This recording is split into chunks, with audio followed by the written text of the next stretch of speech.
When the Word of God speaks on love, in John 13 it says, love one another.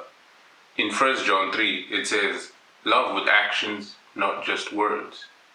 And in 1 John 4 it says, if you love, you are born of God. Very powerful. But I sometimes get the impression that people don't fully understand the significance and the depth of it. Everything revolves around love, and I shall break down how.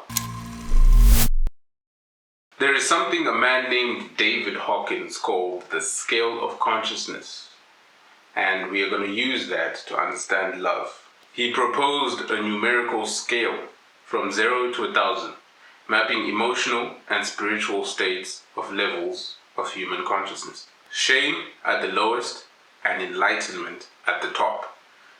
Essentially, he argued that every human emotional state has a measurable energetic frequency and that these frequencies form a hierarchy from states that weaken the body below 200 to states that strengthen it above 200 and states that transcend into the spiritual realm above 500. Though this is insightful and mostly accurate, I find it to be missing something. Where Hawkins inserted love as its own level, I see it as being present throughout the scale. As I mentioned before, 1 John 4 verse 7 says, those who love are born of God. So the moment you give your life to Christ and become a child of God, you are infused with love. So depending on which level you exist in, you may find yourself becoming more aware of the frequency that governs that level. If you are, let's say, existing in shame, you might find yourself feeling rejected or separate. And on the other end, if you are existing at reason, you might find yourself feeling understanding and aware. The reason for this is the presence or absence of your capacity to carry the love infused within you. I should preface this by saying this isn't limited to newly saved children of God. You can be someone saved for 20 years and still existing in shame.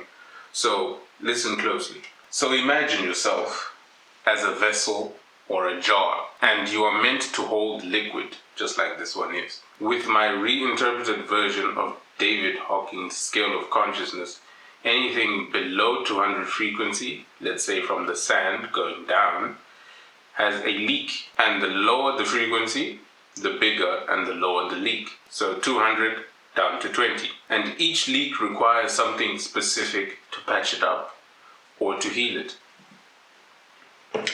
And then anything above 200 frequency is the vessel or jar expanding in size and therefore capacity to hold more liquid, which is love. So back to the patchworks on the leaks. At the lowest and biggest leak, shame is the leak that can only be patched up by letting go. Guilt is a leak that is patched up by forgiveness.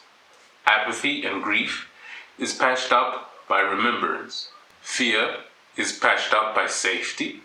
Desire is patched up by contentment. Anger is patched up by resolution. And finally, pride is patched up by servitude.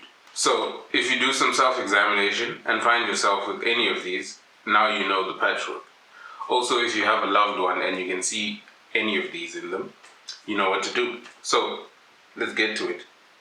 And once you've moved to 200 frequency, you can work on expanding your capacity so that all of us may exist above 500 and transcend into realms of the spirit.